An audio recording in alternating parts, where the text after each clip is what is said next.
Instituto Tripsi apresenta Fala Tripsi. Este é o Fala Tripsi, onde a mente corre solta e a superdotação vira um papo cabeça. E aí apresentando a nossa adolescente do grupo da oficina 3T, Transforme e Supere. Lara, se apresente. Oi, meu nome é Lara, tenho 16 anos e atualmente estou participando do projeto do Tripsi. E hoje eu estou aqui como entrevistadora da Gleice.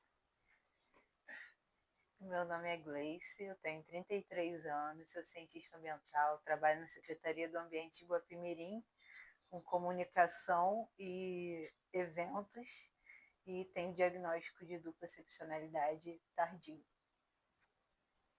Quando você vai falar da superdotação, o que vem à sua cabeça? Vem Superman. Legal isso, sabe, Gleice? Porque isso é o que as pessoas pensam. Esse é um dos grandes mitos das pessoas não identificarem com tanta facilidade um número grande de pessoas com altas habilidades por superdotação. Porque o grande mito é esse, é que é uma pessoa poderosa, é uma pessoa que tem facilidade em tudo, é uma pessoa que faz coisas extraordinárias. É como se essa pessoa tivesse que ser um gênio, um poder. Então, isso que você traz é exatamente isso. Aí agora, tomando a liberdade, Lara, que você que está entrevistando, vou fazer uma pergunta. E no seu diagnóstico tardio, você é um super-homem, uma super-mulher, uma mulher maravilha? Não, nem perto. Não nesse sentido, não existe esse sentido, né? A superdotação ainda é muito... informações sobre ela ainda é muito raso. E, na verdade, a gente que é superdotado, que nem aceita o diagnóstico, na verdade, é que a superdotação, na verdade, traz muitos prejuízos, né? Não só coisas boas como as pessoas acham que você é um nerd, que você... Na verdade, eu nunca fui nerd, por exemplo, na escola. Eu tinha dificuldades como uma pessoa comum, assim, como qualquer outro. E, na verdade, é porque minhas habilidades é para outras coisas, né? Além de matérias da escola, né? Que a gente vincula muito a superdotação a isso. É verdade. Temos aí o teórico, né? Que é o Gardner, que fala das inteligências múltiplas. E como as múltiplas inteligências, que a escola muitas vezes não foca, porque para a escola a inteligência que é priorizada é a matemática, a linguagem, mas aí a parte artística, criativa, liderança, geralmente não é desenvolvida, não é percebida. Como você chegou a esse diagnóstico? Eu, durante toda a minha vida, eu tive várias questões, assim, psicológicas, né? Desde a minha... acho que desde a infância, na verdade. E a minha mãe buscava ajuda e tal, né? Mas ninguém identificou isso como altas habilidades ou como autismo, né? Porque eu tenho dupla excepcionalidade. E aí, numa certa idade, eu com 31 anos, eu já estava tipo, muito cansada assim, de lutar contra uma coisa que eu, na verdade, não sabia o que era, né? Que, na verdade, eu não tinha nem que lutar contra, né? Eu tinha que aprender a acolher e ser eu. E aí eu procurei uma psicóloga, e aí era a Graça. E a Graça tem o superpoder de descobrir a superdotação. E foi isso. Pois é na verdade assim, processo, né, não só para a Gleice, mas para muitas pessoas que têm as altas habilidades, é um processo sofrido. Porque muitas vezes esse diagnóstico ele vem de forma errônea. Muita gente vem diagnosticada com ansiedade, como bipolar, né? como uma pessoa que precisa de medicamentos. E não é que você não necessariamente não tem que tomar um medicamento, mas se você só toma um medicamento e você não faz o autoconhecimento, muito pouco você vai conseguir mudar no seu comportamento, nos seus pensamentos. E aí é que é o grande conflito. Então, ter dupla excepcionalidade, isso fica aí um alerta para médicos e professores. É necessário que haja uma avaliação profunda e em equipe, né? É importante que o psicólogo, o neuropsicólogo, o professor, o médico se conversem, porque é um diagnóstico que tem muitas facetas e a gente precisa de ter o apoio de todos os profissionais. É importante que isso fique claro, que hoje a superdotação não é feita apenas pelo QI, pelo teste de QI, que esse sim é prioritário do psicólogo. Só o psicólogo pode aplicar, mas todos os outros profissionais podem e devem contribuir. Porque quanto mais cedo, mais precoce a gente faz a identificação, menos angústia, menos sofrimento a gente causa na pessoa, na família. E as pessoas com superdotação são ouro para a nossa sociedade, porque elas transformam a comunidade, porque elas pensam de forma muitas vezes criativa, resolvendo problemas que nós muitas vezes não paramos para pensar. Gleice mesmo, fala um pouquinho aí do seu trabalho, Gleice, que você faz, o como você adapta os projetos. A Graça está falando sobre o meu trabalho na Secretaria do Ambiente, né? Porque eu faço algumas outras coisas. E na Secretaria do Ambiente em Guapimirim, desde que eu tive meu diagnóstico, profissionalmente isso abriu portas, assim, né? Porque primeiro eu tive a oportunidade de ser acolhida, né, dentro na chefia, né, minha secretária, Mayara Barroso, e os colegas de trabalho também. Isso é muito positivo, porque nem sempre isso acontece, né? Na verdade, é exceção, né? Infelizmente. Mas eu fui muito bem acolhida e como já sabia mais ou menos ali qual era a minha habilidade, eu já estava inserida nisso, né? E só mesmo fomos adaptando os projetos, né? Que hoje eu sou gerente de comunicação e eventos na Secretaria do Ambiente. Então, todo evento, toda programação da secretaria, ela hoje é pensada na adaptação para pessoas com deficiência, né? Tanto autistas como cadeirantes. E aí é isso, a gente tem tentado adaptar para que todos tenham acesso. Eu vi uns vídeos que você fez, que ficou muito legal o trabalho que você fez. Parabéns. Obrigada. Como a superdotação impacta no que você faz? Não sei. Deixa eu pensar um pouco. Eu acho que em coisas do dia a dia, né? Eu tenho facilidade em resolução de problemas, desde, sei lá, um negócio quebrado que eu consigo consertar, até a criação de eventos, de projetos. Em tudo, impacta em tudo no meu dia a dia. E sem contar também essa coisa muito da reflexiva, assim, sobre a vida. Eu tenho muito isso, né? De ter que ter um objetivo na vida, refletir profundamente as coisas, essas coisas. Superdotação me atinge nisso. E você falou que tem vários trabalhos. Uhum. E nos outros trabalhos? Como é que a superdotação impacta? Na verdade, eu percebi na minha vida, assim, que quando eu não estou aprendendo alguma coisa nova, eu entro num estado de depressão, assim, né? Porque eu preciso estar aprendendo o tempo inteiro. O tempo inteiro eu quero aprender alguma coisa nova. E aí eu fui, durante a vida, eu fui aprendendo muitas coisas, né? Eu fui jardinista, eu fui barista, agora eu estou tatuando. Eu sempre quero aprender alguma coisa. E é isso. Ou seja, altamente curiosa Sim. e autodidata. Eu recebo a identificação de percepcionalidade. Eu entrei um pouco num caos, assim. Eu não acreditava no diagnóstico, tipo, ficava me perguntando, né, se realmente era aquilo. No entanto, a gente fez um teste de confirmação, a Graça pode explicar isso melhor.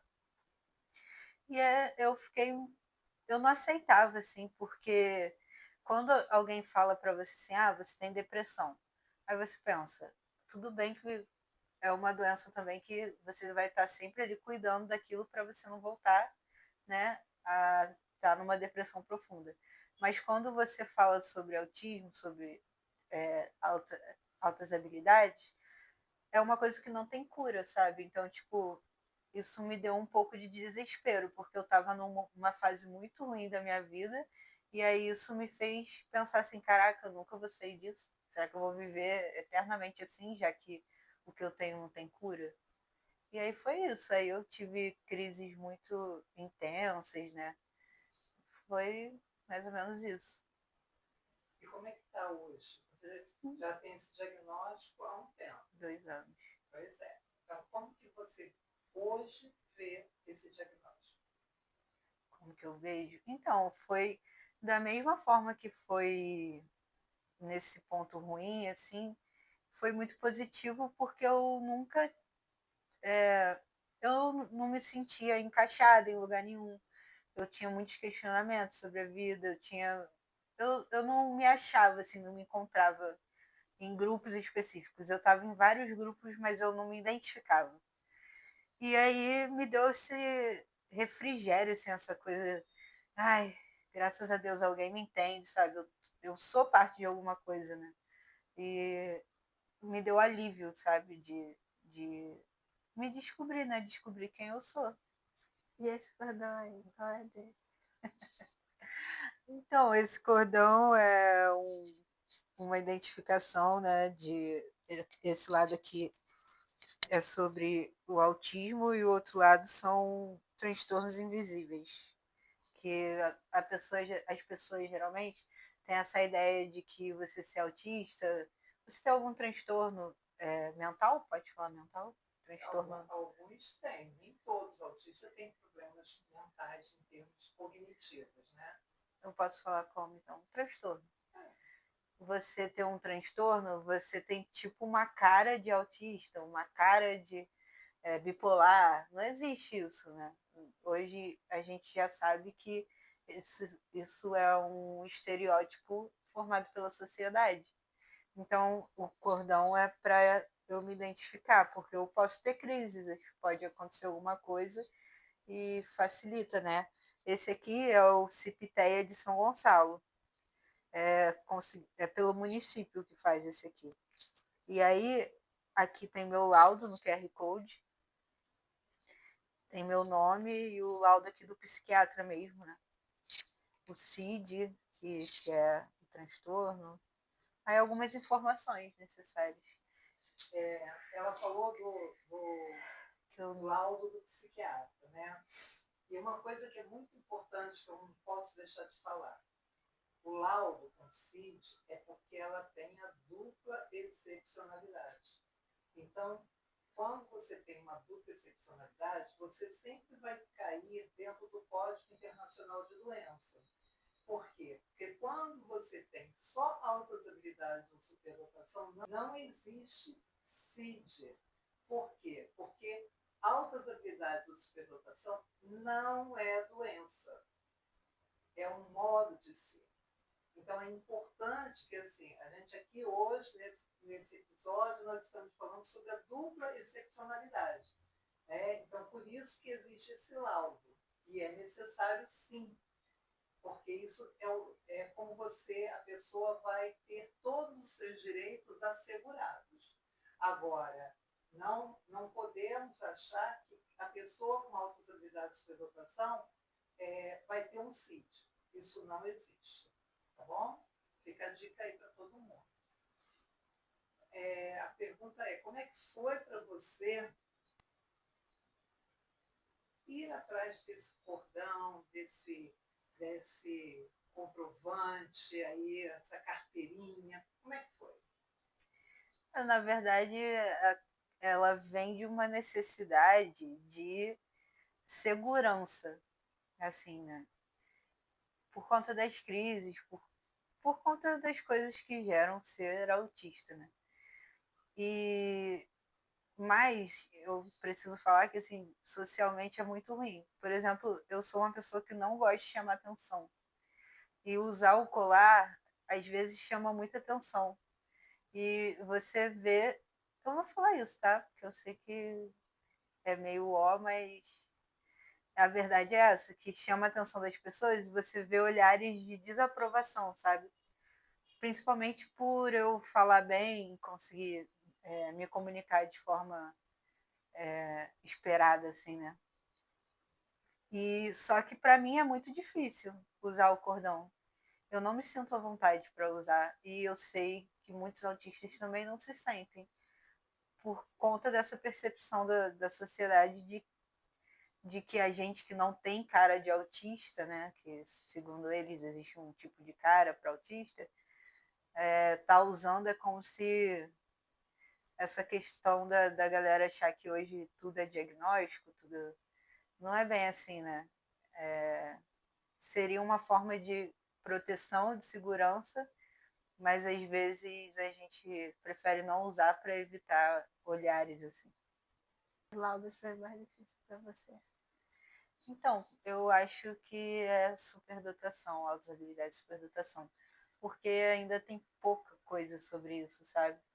E eu percebo que a maior parte dos meus prejuízos, assim, vem muito dessa coisa de questionar o mundo, de questionar a vida, questionar muitas coisas e ter que trazer sentido para tudo. É uma mistura mesmo, né? Mais da dupla excepcionalidade.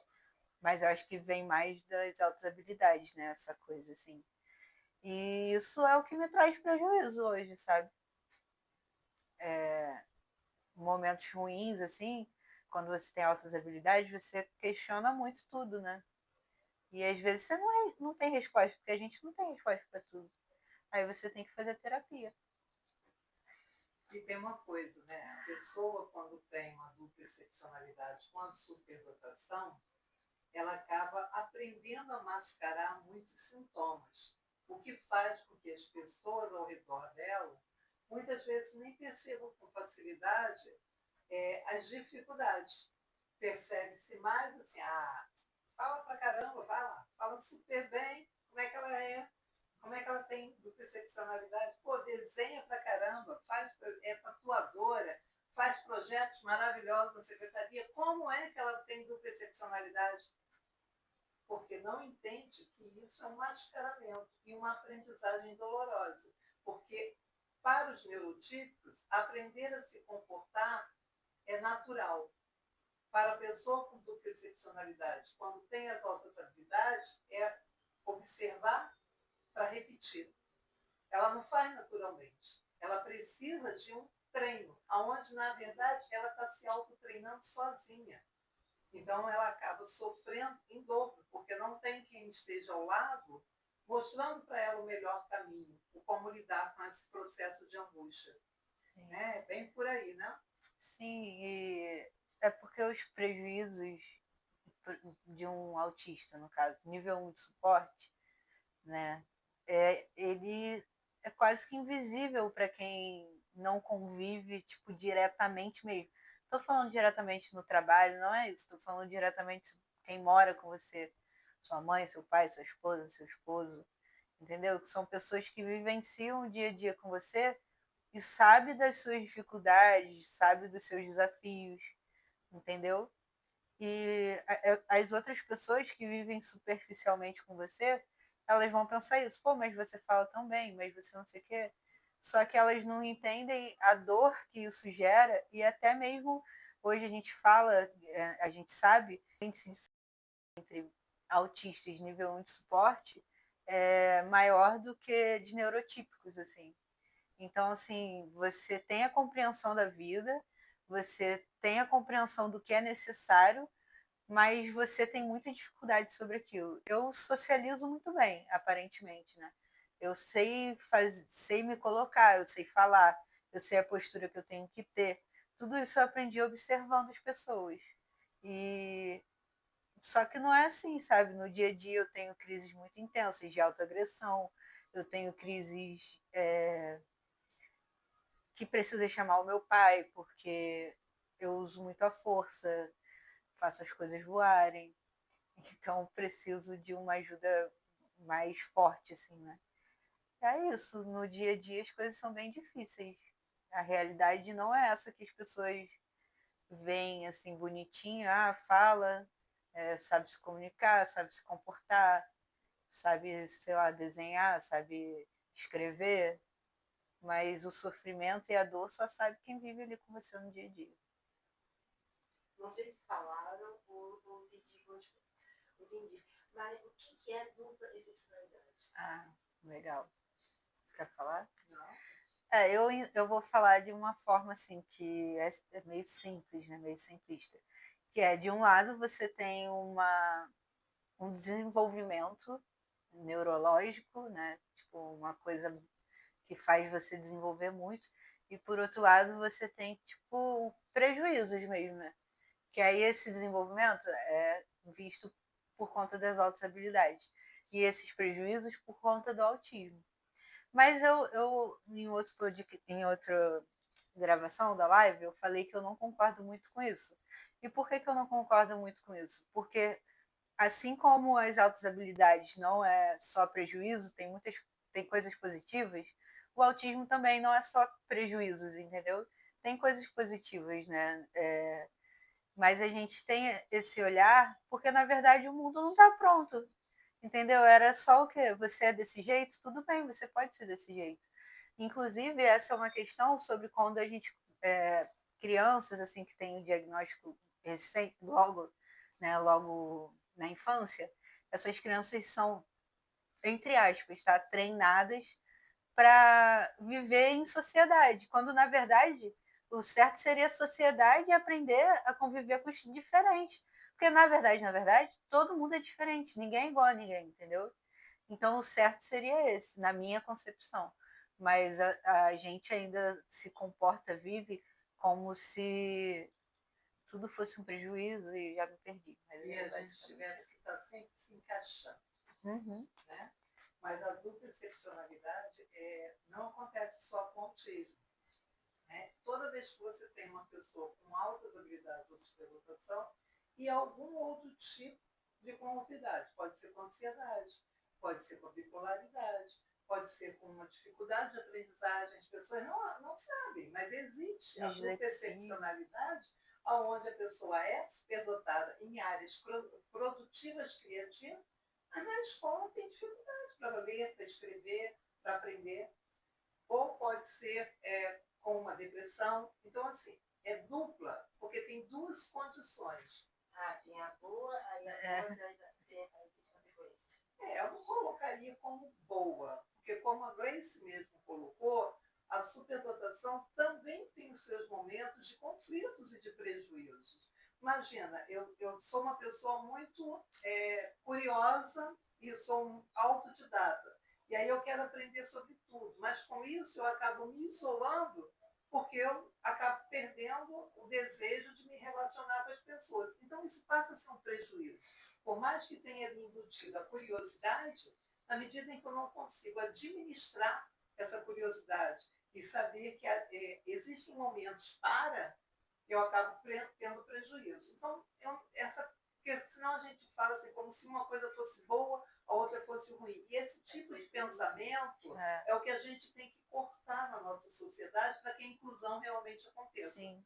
Não existe o certo e o errado, o bom e o mal. A superdotação não é só boa, o autismo não é só ruim, como a Grace colocou.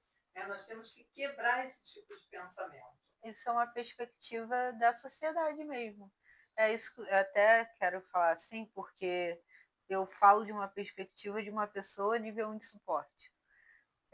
Talvez para uma pessoa nível 2, nível 3, seja difícil você ver algo de bom, entendeu? Só que, na verdade, o que a gente precisa entender é que isso parte do nosso olhar como sociedade. A gente já taxou isso como algo ruim, a gente nem se aprofunda na mente de um autista nível 2, nível 3, ou nível 1 mesmo.